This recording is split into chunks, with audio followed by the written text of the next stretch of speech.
Good evening. My name is Sally Allen, and I'm a member of the League of Women Voters of the Ann Arbor area. I welcome you to tonight's forum featuring candidates for the Ann Arbor Public Schools Board of Education.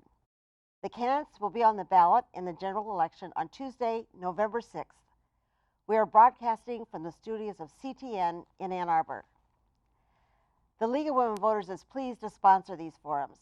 The League is a nonpartisan civic organization that encourages informed and active participation of all citizens in government. The League works to increase understanding of major public policy issues and seeks to strengthen and broaden knowledge about our form of government and democracy. While the League does not support candidates or parties, we do take stands on issues we have studied. One of the League's most important goals is to assist voters in making informed choices at the polls, and thus we bring you tonight's program. Our moderator this evening is Carolyn Madden, who will explain the format and get us started. Carolyn? Thank you. Thank you all for participating in this, both the audience and those here in the studio.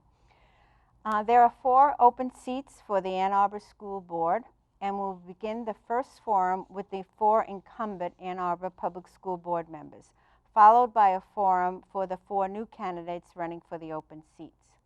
And now it's my honor to introduce the 4 incumbent candidates for Ann Arbor Public School Board. Beginning on my left is Christine Stead, Jessica Kelly, Shirley Baskett, and Patricia Ashford Manley. Thank you, candidates. So each candidate will have an opening statement of up to 1 minute. Each candidate will have a closing statement of up to 90 seconds. In between, I will be asking the questions which came from the Ann Arbor community. Each candidate will have 90 seconds to respond to a question. At appropriate times, the timers will hold up their paddles with the amount of time remaining, and then finally a stop sign. Candidates, please stop when you see that sign so that we all have an equal opportunity for you to participate. The order for the audience, the order of speaking was determined by a drawing before we began. Our timers are League members Deb Stern and Miriam Shaw. We're ready for our opening statement. Ms. Stead, would you begin? Thank you. First, I want to thank the League of Women Voters. This is a huge community service that you host these events, and we really appreciate it. My name is Christine Stead. I am the current president of the Ann Arbor Public Schools Board of Education. I have served on this board for 8 years. When I began my service, we were at the start of a period of discrediting and defunding public education. During my time, we have had to make difficult decisions and understand strategies that really would keep Ann Arbor Public Schools strong. I'm happy to say that the ultimate vote of confidence from our community is where they choose to send their children. And in the past few years, we have increased enrollment through 1,200 new students, through our new programs, our new superintendent, Young Fives, etc. This is the kind of work that the board does, and I would look forward to being able to continue on behalf of our community. Thank you. Ms. Kelly? Thank you. Hello, my name is Jessica Kelly. Since being appointed to the board in 2016, I have found this work to be the perfect confluence of my professional and personal lives. I went to U of M. I have a law degree from Wayne State. I've been an activist. I've been in education accreditation, but the work I'm most proud of is that of a special education advocate. This work is also deeply personal for me as I have 3 kids in the district, a high schooler, a middle schooler, and an elementary schooler. Mothering them has helped me shape my priorities.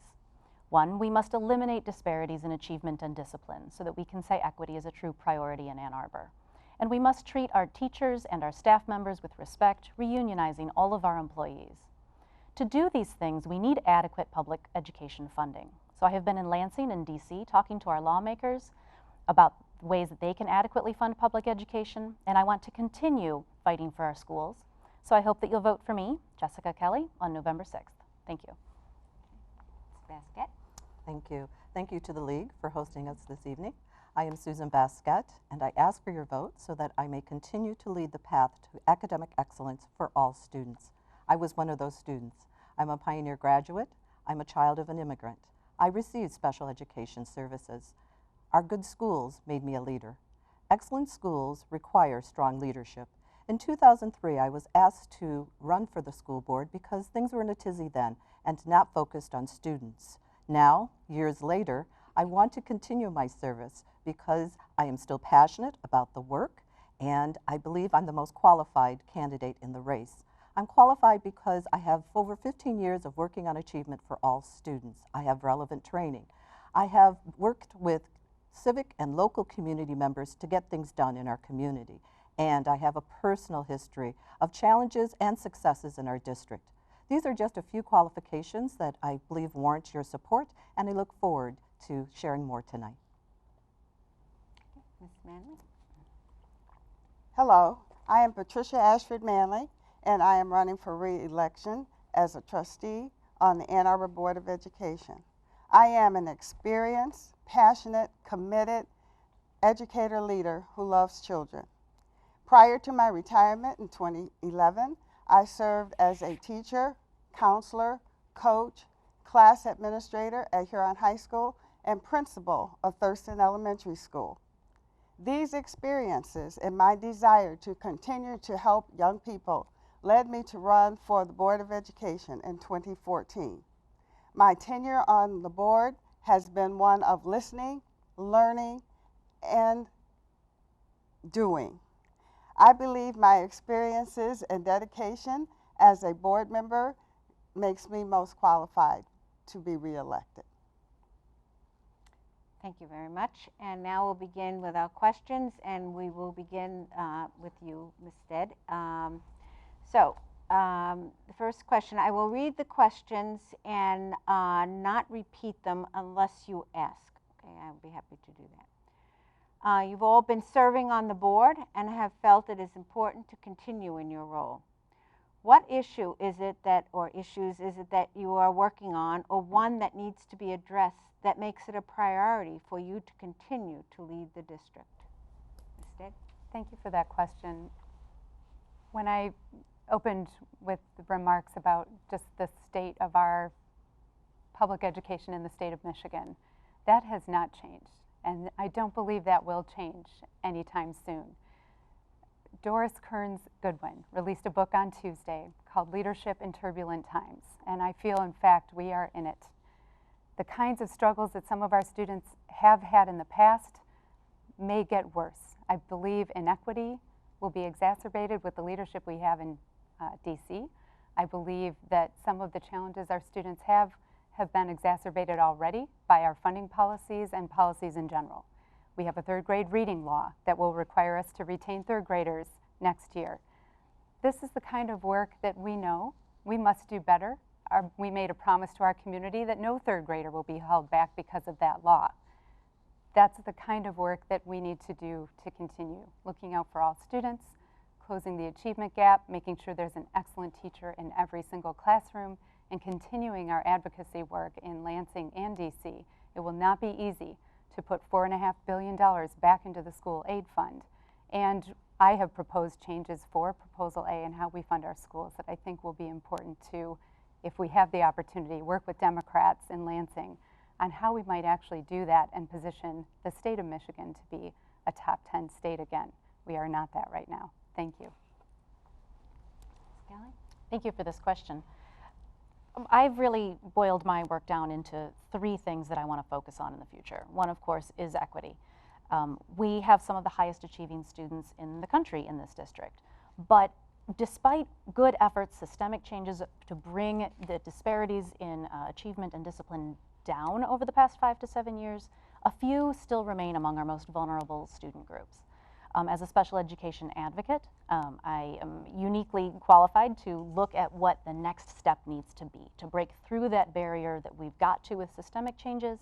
We now need to focus on individual help for students, surrounding our students with social emotional supports, behavioral supports, mental health supports, and recognizing the needs of our system to change in terms of culturally responsive classrooms and recognizing our implicit bias are vitally important to breaking the next barrier in equity. Our teachers, of course, need to be treated like the professionals that they are, recognizing that that happens when we bring back adequate funding to the state is something I've personally been working on in Lansing and in DC. I've been talking to our lawmakers about our per pupil funding. what it means when they take money from the school aid fund and send it to the general fund. And in DC, when I was there in February, I spoke with our lawmakers about special education funding. When it was promised to be 40% and we're getting 15%, it becomes an equity issue. When our Medicaid isn't reimbursed properly, when our infrastructure isn't being reinforced the way it should be, and it could be through federal infrastructure packages, that's an issue. So those are my priorities. Thank you. Yes, sorry, Ms. Baskett. Thank you. Student achievement. Achievement for all of our students. That's been my primary goal in serving on the board these last few years, since the beginning actually. I hope to continue with the plan that we've started to, again, implement new programs, like expanding another, K-8 program. Things that we have seen that help students succeed, all students. I'm looking forward to us engaging the community so that, again, academic achievement for all students is something that we all work together. I look forward to seeing that every child is respected, protected, and empowered. I believe when we do that, students can advocate for themselves, families can help their students, our school community, including all staff, not just teachers, will again surround our students with the emotional social supports, that we need for all of our students. So it's all about student achievement for me. Ms. Manley? Thank you. As a product of Ann Arbor Public Schools myself, kindergarten through 12th grade, there has always been a problem or an issue around whether or not all students were receiving the education that they should. There is still that today. There is a disparity in the level of academic achievement between certain students. And for me, I would like to make sure that those disparities are dealt with, that all students are developing and graduating and having a career that will last them a lifetime. I want to make sure that all of the academic programs that we have in place are there to make sure that all students do well. I also am going to fight for public education because public education is in jeopardy because a lot of issues are coming down from the state that says that, not from the state, but from the government for private and schools. And so I will fight for public education, and I will also work very hard to make sure that all students are achieving at the level that they should, so they will be ready for the rest of their life. Okay, thank you. And you've touched upon some of the questions, the issues, so we're hoping now that you'll go a little bit deeper as I ask some of these questions. So on finance, so we'll start with you, Ms. Kelly, on this one. Decades ago, as you've mentioned, a few of you mentioned, Michigan consistently ranked among the top 5 states in funding for schools alongside Maryland and Massachusetts.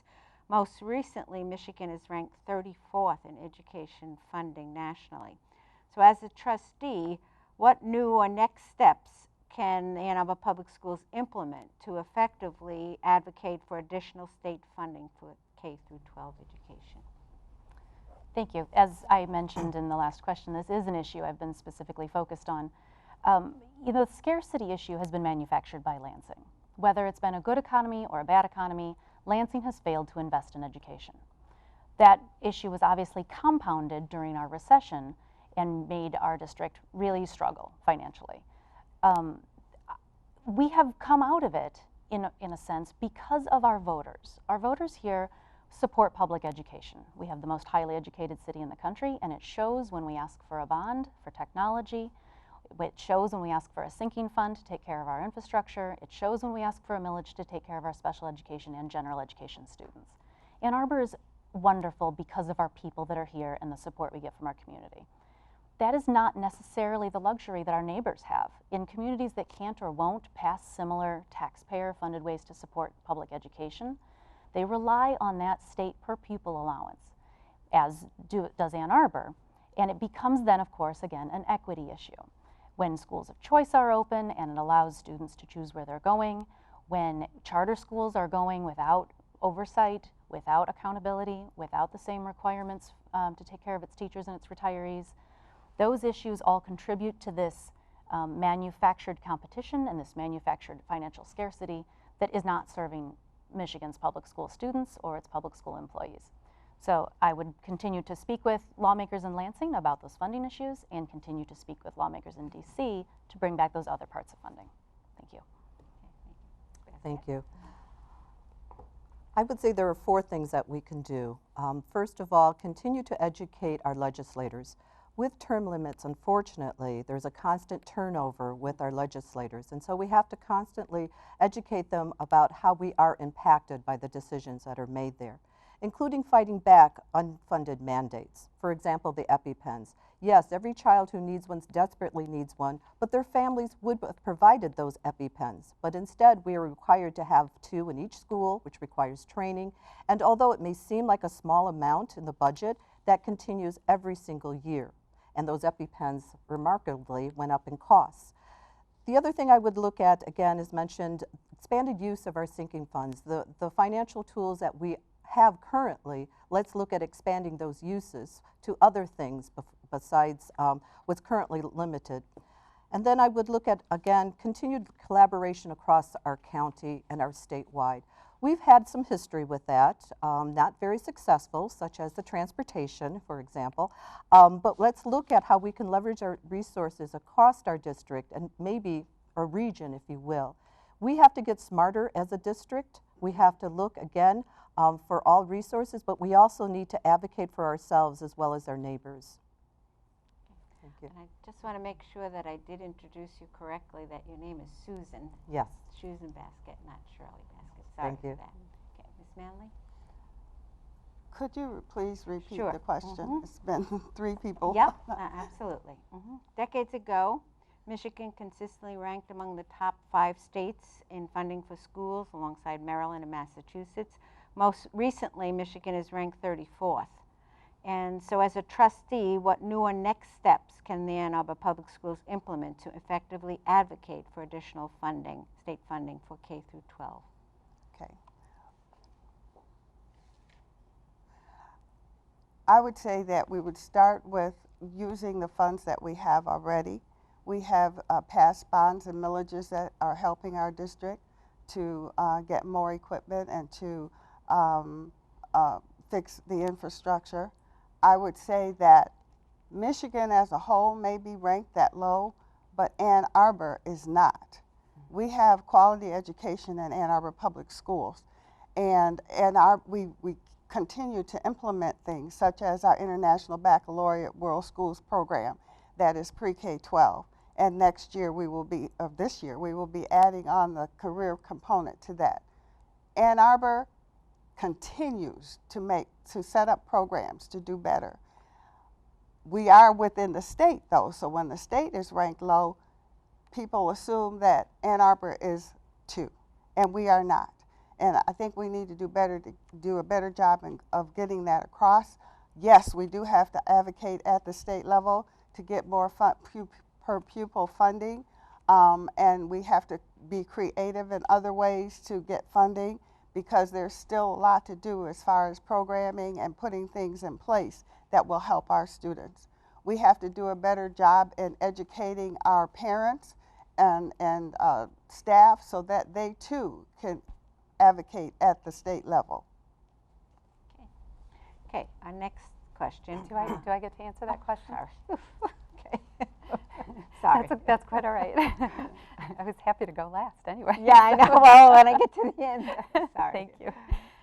I would say there's 2 strategies. One is a local strategy, which we have been deploying, and that is to protect our general operating fund. That's the money, the budget that we use to pay our teachers and staff.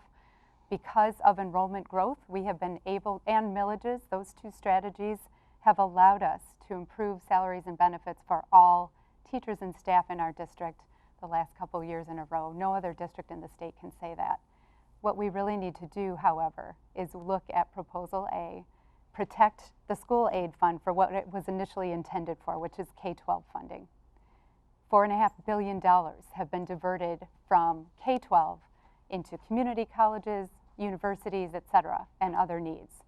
So the other thing is to really look at how we might change how we fund schools. We could diversify the source of funds, including the tax provisions. Right now, it's primarily funded through property tax, and we could look at other means of doing that. We need to position the state to be more of a top 10 state. Our funding is 34th. Our student achievement across the state is 43rd at the highest level and lower.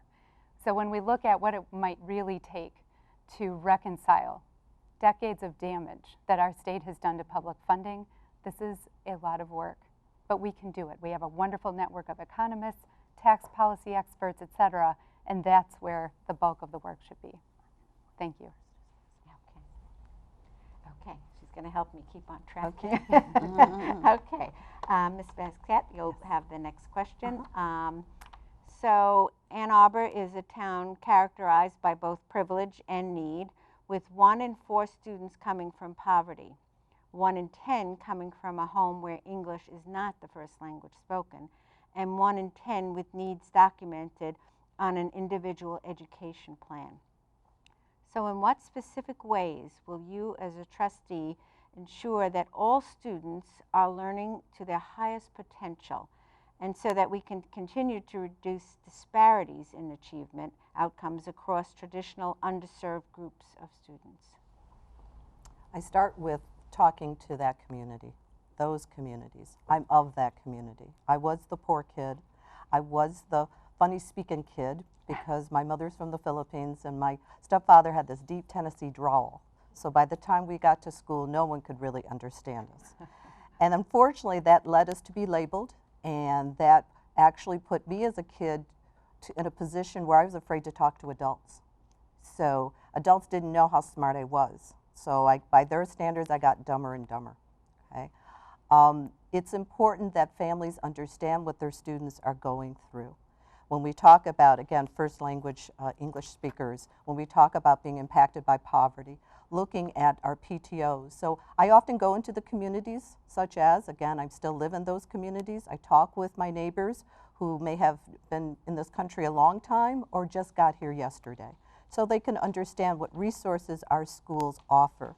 Again, respecting their cultures, letting them know what's available, again, empowering them, and also protecting them so that students are not bullied, so that parents are not intimidated, so that they can feel comfortable in getting to know their teachers and speaking for themselves and advocating for their needs. We need to make sure that our students, all of our students, have the same access to the wonderful programs that have already been mentioned here. Ms. Manley? Thank you. I think the first thing we need to do is to make sure we get the accurate information from the families. Sometimes the families don't want to tell you what the situation is, and so we have the numbers, the statistics, but we don't always know if that's accurate. Could be more, maybe it could be a few less, but we need to get the accurate information from the parents. We also need to put some supports in there. I'm a big advocate for adding more counselors, adding more social workers, adding more people that can go in and help and find out and help the parents, because a lot of times the parents are not understanding what they can do or how they could do it, and so we need to be able to give them that information. I know that when I was principal of Thurston Elementary School, first of all, we had to find out what students needed the help, and then once we found out who needed the help, we had to do some research to find out where they could get it, and a lot of times you have to look for it at very low cost or free because they can't afford to do it otherwise. So I would, really advocate for putting in some more supports to help the students and the parents, to give them all of the information they need to help them overcome the situation or improve the situation. Thank you. There are a few things that are really important. Probably the most important thing we do to help all students achieve is to put an excellent teacher in every single classroom. That's job number one. That's a person that can understand where students have strength, understand where they're struggling, and help each child meet them where they are and help them achieve their full potential. Public education is the last equal opportunity provider in our society. That's our work. Another part of our work that's really important in achieving that is removing access to food, access to supports, access to homework assistance, those kinds of things, So by deploying more reading interventionalists at the early stages, working with partners in our community to help with early language literacy, helping when we saw a widening achievement gap last year in our African American students based on SAT scores, we put plans in place last year to start at the 8th grade level to have free Khan Academy test preparation so those children can have a more equal opportunity for a test that's really important in terms of determining their next steps. Lastly, there's 3 legs of the stool that is our work. One is the school system. Another is the child themselves and helping them understand where they're struggling, where they're strong, and help them with the things they're struggling with early on when it's easier. And lastly, it's bringing the family into that fold so they can understand and do their best work at home. Thank you. Ms. Kelly? Thank you. I see this in 2 parts, of course, with our youngest children and our oldest students. In elementary, I think the best example of what we've been doing is the implementation of our 3rd grade reading law. This is an area that was of particular interest to me because 6 years ago, when my own son was identified as a struggling reader, the district was not even saying the word dyslexia, which we know, of course, is the bulk of the struggling readers. It's the bulk of their identification. So we took an unfunded mandate from Michigan and turned it into an incredible program that has already identified over 1,000 students with a deficit in one of the 5 early language areas. We have purchased decodable texts, multisensory manipulatives, and we have contracted with some of the leading experts in early literacy and reading in this district. And I'm really proud that not only do we say the word dyslexia today, we have experts that help us understand the best way to teach those students. Because we know that 2/3 of students who don't read by the time they're in 3rd grade are likely to be in poverty or incarcerated as adults. So that's where it starts, is with reading. In our secondary, we've invested there. 2 examples I'll give. One is in the Equal Opportunity Schools Partnership, which is a partnership where we identify students who would not self-select into AP or accelerated or IB classes and surround them with supports to not only enroll but excel, because we know that enrolling in those classes is the most effective and efficient way to improve achievement. And the second example I'll give at secondary is our Career and Tech Ed program. It is world-class and it is ideal for students to be career ready after graduation. Okay, the next question will be to Ms. Manley. In the Ann Arbor Public Schools are 34 physical properties which represent a significant community investment and average 65 years of age. And like many public organizations in Michigan, consistent renewal of infrastructure has been deferred during a decade of reductions in state funding. So can you describe the steps already in progress to catch up and keep up with physical property needs in the district? And as a trustee, what steps would you explore adding to this body of work to ensure updated, high-functioning, and efficient school buildings to serve our students' needs today and in the future? Okay. Well, thanks to our public and the voters in passing our millage, our last millage, the sinking fund millage, we have been able to begin to restore and repair our older buildings and to put in things that like, you know, the equipment and update that needs to be done. We have spent over the summer $11 million and some dollars to begin this process. Yes, our buildings are very old. I attended Jones Elementary School, which is now community, and that school is about 100 years old, and it does need a lot of repair. And so I know that the public is anxious for us to do it quickly, but first we have to take care of those issues that are immediate. There are boilers breaking down and roofs that need to be repaired and gym floors that are bubbling. All of those things have to be done first, but thanks to the public and the voters for passing the millage, we are on the road to doing all of that. We have a great start. Thank you. Okay. Ms. Stitt? Thank you. We were able to pass a sinking fund millage, again, thanks to our community, as Pat mentioned, but that brings in $22 to $24 million a year. That's allowed us to get out of fire drill mode, if you will, and more into a proactive and thoughtful plan around renovation and rehabilitation. 5 buildings will turn 100 in these next few years, including community high school. So that's helped us do a better job planning. This fall, we have asked to have a comprehensive facility assessment done by an external group. So we're expecting that report soon. That will help us prioritize things that must be done soon, things that can wait a little bit, and things that can be there for more long-term planning. At the same time, we are looking at developing an environmental sustainability approach to how we do all of our rehabilitation and any future growth work. And lastly, in terms of growth, we have, as you've seen, we've added cautiously in a fiscally responsible way to our campuses where we can see where children are actually coming. At some point, we will need to build more buildings. We've added modulars to 4 campuses, 2 additional ones this past summer, but we will need to start planning for more permanent growth, and that may require a more thoughtful plan with our community, which we'll be engaging with, and we've already been working with the planning committee and folks to understand what's been already approved and what's coming up. Thank you. Ms. Kelly? I suppose the risk of having 4 incumbents at the same thing is that we can all give a report on what the district's been doing. And so I may sound like I'm repeating a bit here because it is what we're doing. You know, I would like to say too that we really owe a debt of gratitude to the generations of our parents and grandparents before us who gave us these beautiful buildings. We've inherited these campuses, and we are really merely custodians for future generations.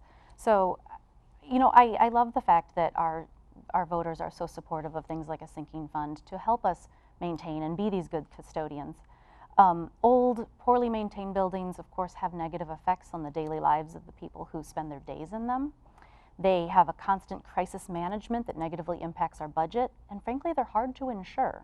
So I, too, look forward to this facilities conditions assessment report that we're getting because it will help us do these priorities, figure out what needs to come first, how we improve the daily lives of the people who spend their time in the buildings, how we are the best stewards of not only our taxpayers' dollars, but of course the stewards of these buildings that have come through us.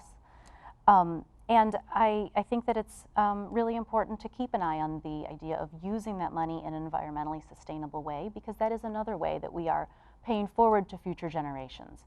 If we are able to make our buildings more sustainable, if we are able to design them in a green way, run them in a green way, it is something that we can be proud then to pass on to our future generations. Yes. Well, these ladies have pretty much said what we're doing, but let me try to emphasize a few things.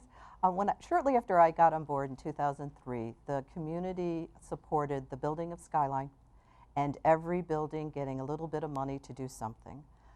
I initially said, is this just putting lipstick on a pig? Because some of our buildings really needed to be reevaluated as far as how they were holding up. Older buildings are classic, they're beautiful, but they're expensive to maintain. We have, as these ladies have mentioned, with the support of the community, we've been doing a little more than the lipstick. We have done some serious repairs in terms of roofs. We have videos of roofs flapping in the wind, if you will, HVAC breaking down, and not only could we not buy it, we had to rebuild it because the building was that old, and that cost money.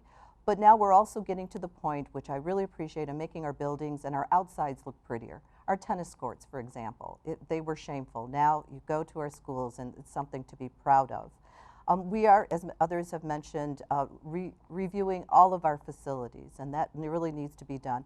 And we're looking at capacity building because, again, we're looking at adding more students to our community, so we have a short-term and a long-term plan. Our short-term was adding the modulars, but now we have to do some serious discussions with the community. Those classic buildings, do you still want them, or do you want air conditioning in our buildings? So that's going to be a serious conversation that I think we're ready to have with our community. Thank you. Okay, the next question will begin with you, Ms. Stead. School safety is always uppermost in parents' minds these days. So do you support the district's current policies on school safety, and why or why not? I hope you're referring to our gun policies that we carefully wrote in 2015. Well, we had a particular question about the gun, but then somebody submitted a more general, so you can answer it. I see, okay. Like, yeah. Well, school safety is our top priority. We don't really do anything until we safely get our children to and from school. so it's hard to serve the education mission if our children aren't safe. Our gun safety policies, if you have a specific question on that later, I'll defer a little bit of language No. to that. Okay. This is the only one on safety On policy, safety per so- se, okay.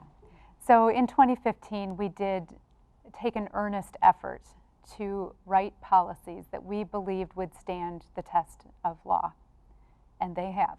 In July, we won our Michigan Supreme Court case to keep our gun policies, which basically are founded in both the Constitution as well as the Michigan Department of Education's specific needs or assignment of responsibility that they give to boards of education, and that is that our first commitment is to keep our children safe, and that the presence of a gun represents an emergency. Based on those things, we were able to write policies that said if there is the presence of a dangerous weapon, including a gun, it essentially constitutes an emergency. And with that, we authorized our superintendent to do whatever it takes to keep our children safe in those situations. So that is the foundation of those policies. They have withstood this test of courts in this state. There are 3 bills, however, in the House and Senate that are ready to go, potentially in lame duck, that would make that ruling moot. So we will have to think about what to do next should that be challenged. Thank you. Okay, thank you. Ms. Kelly? Sure. First, I'm exceedingly proud of that Michigan Supreme Court case this summer. I do agree that we need to stay vigilant about the bills, especially in lame duck, but I'm awfully proud of that court case. I also want to reassure our community that we are actively working to prevent violence in our schools from other directions too. Safety always starts with prevention. We have doubled down on investing in students' social, emotional, and behavioral supports, mental health needs, with additional staff. Critical times of transition now have more adults in place, and I'm really proud of the trained peer support programs that we have in all of our high schools. But we're also actively implementing best practices for emergency response, from joint FEMA trainings with the city and the university, to educating nationally recognized best practices, to following FBI recommendations that were just released this July, to engaging district professionals in assessment of our physical structures, security features, policies, procedures, practices, and training to assure that we have the best plan in place for student safety. Now, we're mitigating threats, right? But ultimately, I believe that our prevention is work that will deliver us into a future where our children are not expected to do active shooter drills. I believe we can do this. Thank you. Ms. I Baskett? concur about the gun safety policies. The question was, do we support them? Yes, I do support them. I also support the practices. I would be very welcoming to hear from someone regarding any of our policies. As always, we want to have community input. As the other ladies have talked about, we've done the gun safety. Let's look at, though, once the child leaves the home, we are very concerned about that child getting to and from school. So we look at crosswalks, we look at walking zones, we look at transportation on our buses and practices. We are right now considering a purchase where each student would have to swipe a card so that we can be assured that we know where that student is, if they're on the bus, if they're not on the bus. A parent will be able to contact us regarding their child's safety. We also, in this day and age, have to look at cyberbullying, the power of the internet. So we have policies and practices around that. So yes, we do a lot to protect our students. Again, I do defend what we've been doing. I welcome the community input. As other trustees have mentioned, we do have a cross collaboration with our municipalities regarding policies and practices so we can keep everybody safe coming to and from our schools. Thank you. Ms. Manley? I too agree with our policies on safety, gun safety, and all of the other policies that we have in place to keep our students safe. I have served on the governance committee, and the governance committee is the committee that looks at all of the policies from time to time to determine whether or not they need to be improved or updated depending on what's going on at the time. So again, as been said, we welcome any suggestions or comments from the public so that when we do review those policies, we can make sure that they are fitting the needs of our students today. I too am concerned about the bullying and the other things that are happening through media, because that is something that is quiet, and we don't necessarily see it until somebody else tells us about it. And so we have to do a better job of educating our students, educating our parents, and educating our teachers, so everybody can figure out what's going on with that bullying, cyberbullying. Also with the buses, we have spent a lot of money on new buses that has seat belts and navigation and other things that we didn't have before, so we can keep track of where the buses are and make sure that the students are strapped in and safe. We are once again, I know when I was as principal, we went through the whole, thank you. Okay. That was quick. Okay, the last question, Susan. possibly the last question. We're going to see what the timing looks like. So, Ms. Kelly, how do you feel about the state legislating for proposed changes to Michigan's social studies curriculum? Oh, so school board is a nonpartisan seat, and it should be a nonpartisan seat. When a hyper-partisan group of folks, led by Senator Colbeck and Lansing, decide to take a hyper-partisan approach to rewriting curriculum, it is contrary to the very fundamentals of a nonpartisan public education system that we have. Some of the proposed changes, including removing words with the root word of democratic or democracy, because it presumably sounded too much like Democrats, removing references to entire populations of Native Americans, removing references to things like the NAACP or the KKK, vital parts of American history. So how do I feel about the proposed rewrite of the social studies curriculum? I believe that if we are going to do a rewrite of any of our curriculum, it needs to be done in a nonpartisan way. It needs to be done in a fact-based way. It needs to be done in a way that is accurate and relevant and real and true to our American history, and real and accurate and true to our politics of today. Hyperpartisanship has no place in American education curriculum. Thank you very much. Ms. Baskett? Yeah, we were fortunate, a few of my colleagues and I, to attend the public hearing regarding this issue. I was very proud to see a lot of our educators on their vacation time be there as well. I think it's very sad what they're trying to do. School board is a nonpartisan office, but public education is very political, and our children's education should not be vulnerable to political whims. I feel that this committee who was studying this issue was hijacked by a non-educator for political reasons, and that's so wrong. So I totally disagree with what they're doing. You've heard some of the details. I think this is one issue that we definitely need to fight with the community support, because where would we be without public education for all, and true public education, not a political sanitized version that they're trying to do. Thank you. Ms. Manley? Thank you. I too am appalled at when I heard about it, I was very, very upset, and I was so glad that our board decided to take a stand on this and to get involved, and that some of the trustees were able to go to the session and hear what was going on. I also shared this with several social studies teachers that I knew and said, what do you think about this? And they were appalled as well. It's changing history. Why are we changing history? They have the saying that it's his story, not history. Mm-hmm. And so in this case, it is his story, because that's the person who's putting it together and wants to change it. It is not our history. And we want our children to know our history. They need to be proud of the history, no matter who they are and where they come from. Thank you. Ms. Stead?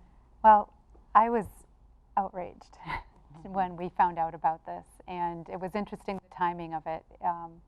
These were released, Senator Colbeck's recommendations with his group of 17 Republican colleagues only were released in June, just when our students and staff were all leaving and heading out for summer break. And I think that was very much by design, that they were hoping no one would be paying attention and that we could just slip this through in the middle of the night. We were paying attention. The Ann Arbor Public Schools Board of Education wrote a resolution alarming everyone that we could, the governor, all state legislators. I did go through their 180-page document and I filled out their survey. I testified on August 9th. And I wrote my friend Cassandra Albrecht, who's co-president of the State Board of Education, to just say, how do we have the highest impact voice to articulate what's so wrong about this? So she said, show up August 9th, we'll extend times for you, but do submit that survey in detail. So we did do this. What ended up happening was a breakdown in process. The State Board of Education had received recommendations from teachers and experts in the field to adopt social studies standards that they largely had 95% agreement on. And they allowed Senator Colbeck to go out of their normal process and engage a completely partisan group to write essentially an Orwellian new future. We should be completely committed to the truth, especially in this moment in time when it comes to how we educate our children. Thank you. So we're negotiating here. I think I'll squeeze another question in. So it's an important one. Ms. Basquette, you'd be the one answering the question. What are your thoughts, what are your thoughts on Michigan's third grade reading law, first implemented in 2017 to 18? How might you help improve upon the current district plan, given the fact that Ann Arbor Schools receives less state funding? We've been through that one. But if you could comment about the Michigan third grade reading law. I understand the intent of the law. My son did not learn to read through Ann Arbor Public Schools, unfortunately. And he had committed teachers. And we did all the research. And I was running him for clinics and places to places, testing him. Couldn't figure it out. But I knew it was very important for him to learn to read because it's a gatekeeper to the rest of his education. So I understand the intent. I am proud of the fact that we have committed to educate our children in reading no matter what, but we are not going to hold students back. That is so unfair, and it doesn't prove that it would make a difference in holding our students back. So we continue to educate our students in various ways according to their needs, and I'm very proud of the work that our teachers have done, our educators have done. We have times in our schools where everybody stops and reads, including the custodial staff, the office staff. That models for our students, and I think that's important. So no matter what the state wants to do, we're going to do it better in Ann Arbor. We're going to do it on behalf of our students, with everybody involved and everybody engaged. And I just want to add a side note. My son did eventually learn to read, and now he's a successful businessman in Jamaica. So it does happen. He's a little slower, but he got there. Okay, thank you. Ms. Manley? I would agree with everything that Trustee Basquette said. When we first heard or got the notification from the state about the third grade reading program, I was really upset because I was very concerned about those students who were in third grade or would be in third grade as we implemented this, and what was going to be in place for them, because they didn't have much time to reach the goal. And I'm very proud of the fact that our district decided not to hold back the students, and also to put some things in place so that all students, all the kindergarten, first, second, third grade students would have additional practice, additional time, and whatever was needed to help them to reach the goal by the end of third grade. And I think that we are going to see that because of those things we put in place, that we did a pretty good job, and we do not have as many students below grade level as we might have had we not put those things in place. Thank you. First, how do I feel about it? I feel it was a very ill-constructed actual law. In fact, including one of the original bill sponsors, Adam Zemke, could not sign the final bill because of the way it penalizes already our most at-risk kids. We also know that one of the leading indicators of whether you drop out of high school is whether you've been retained. So I don't know if anyone thought about the thousands of children in our state that will be retained starting in 2019 and what that means for graduation rates 8 or 9 years ahead. But we are looking at a self-made disaster. That is not going to happen to any of our children. We have hired more reading interventionalists. We have hired more professionals and staff to help working with our children as soon as we get them. That's not good enough. We are also working with our partners in the community, like our libraries, like our community organizations, to help focus on access to books, access to literature, the sounds that people make so that children can learn how to put letters together and pronounce them well. That is part of the work. We are committed to not holding any child behind in 3rd grade for this law. There may be other reasons, that's fine, but we will work on behalf of every child that's not meeting at 3rd grade reading requirements to make a plan for them and work that plan until they can read. That's our commitment in this community. Thank you. Ms. Kelly? Hi. This law was a bill before I was a trustee, but I was involved with it then. As my colleagues have already stated, there are numerous problems with this law. I actively advocated against its passage.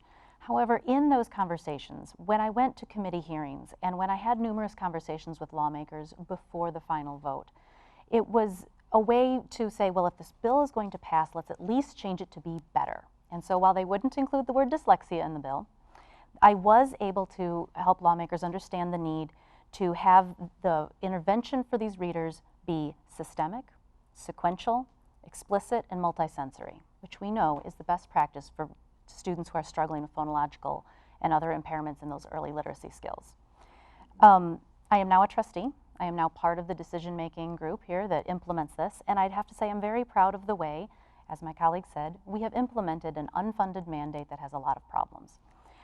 For example, we've purchased decodable texts that we didn't have in the district before. We have multisensory manipulatives that are essential to appropriately educating students with these needs. We've identified over 1,000 early elementary kids who have a deficit in one of the 5 areas of literacy. We're bringing Project Read into the schools with trained reading interventionists and literacy coaches. And what I'm most proud of is that the district does have that contract with the 2 leading experts in dyslexia. This is a terrible law. We are doing a great job of implementing it, if that makes any sense at all. And what I commit to do in my next term is that continue to stay on the trajectory of implementing it and improving it so that we are a model for early literacy. Thank you. Thank you. Now we're ready to do the closing statement, and we will begin with you, Ms. Manley, and we'll go the same way, same direction. Okay, you have 90 seconds. Thank you. In an effort to be accurate and to not take too much time, I am going to read part of my statement. Over the past 4 years, I have attended 79 of 84 regular board meetings, in addition to study sessions and committee meetings. I have served on all of the 4 committees and currently serve as chairman of the planning committee. In addition, I am a board liaison to the Rec and Ed Advisory Board and the district-wide Black Parent Support Group. Remember, if you want an experienced, passionate, committed educator leader to serve this district and fight for public education, keep students and staff safe, increase opportunities for students to reach their full potential, increase diversity in teaching staff, and build trust, transparency, and partnership between the Board of Education and the community, then look for my name, Patricia Ashford Manley, and re-elect me on November 6th. You can learn more about me on my website at www.manlyforschoolboard.com. And I thank you so very much for this opportunity and your support. Thank you. Ms. State? Thank you. In my 8 years of service, it's been a huge privilege to serve this community. There is truly nothing more important, I believe, that we do when we come together as a community to provide public education. It is the foundation of democracy. It's the foundation of our economy. My vision and my hope is that we create a Michigan, and especially in Ann Arbor, where our children don't feel like they need to leave here to raise their own children and have their own career. That this is the place that people want to come, and we are the beacon in the state of Michigan that helps change the trajectory that Michigan's been on. There is nothing more important than a strong public education where all children succeed. We have been working on helping all children succeed. It takes an experienced and sophisticated board to create an environment where, when we still have $560 less per student in our foundation allowance today than we did a decade ago, and double our commitment to the pension fund, that we have been able to give raises We have been able to improve and expand new programs that resonate with our community. We are committed to continuing to do that work, and we have been able to inspire the public to pick the Ann Arbor Public Schools as the best place to educate their child. This is the work of a trustee. This is my hope that you re-elect me on November 6th to continue to serve this community in this way. Thank you. Thank you. Ms. Kelly? Well, thank you to my colleagues, to CTN, to Ms. Allen and Ms. Madden, and the League of Women Voters for this opportunity tonight. At this critical time, elections matter at all levels, from policy at the top, to funding through Lansing, to the decisions made every day on behalf of our children by the school board. Tonight I've shared why my education, experience, and perspective, along with 2 years already served on the school board, make me a valued trustee. I have both the legal and professional training to work effectively within the system, but I also have the perspective of an advocate, an activist, and a parent that put the fire in my belly to generate change that benefit the most vulnerable groups. Tonight we've talked about equity, about safety, about infrastructure, and about how we were working on early literacy. I want to continue that work because essentially, board service allows me to serve the largest number of people with the best of what I have to offer every day. It is an honor and a privilege to serve my community, and I hope to keep doing it for years to come. Please vote for me, Jessica Kelly, on November 6th. Thank you. Thank you very much. Ms. Baskett? Again, thank you to the League for having us this evening. On November 6th, you'll have the opportunity to elect the majority of your school board, the leaders of your schools. And I ask for one of your 4 votes so that I can continue to be the most experienced and qualified team member on the board. As part of your leading team, I will continue the positive work, like creating those awesome programs, enhancing our environmental education, and I will continue to address those needs where we don't do so well, such as educating children of color, students with special needs, and those impacted by poverty. The work of the Board of Education is as a team. It's the majority of the board that pushes things forward. You as voters will be electing the majority of the board. Make your vote count by voting for the most qualified candidate.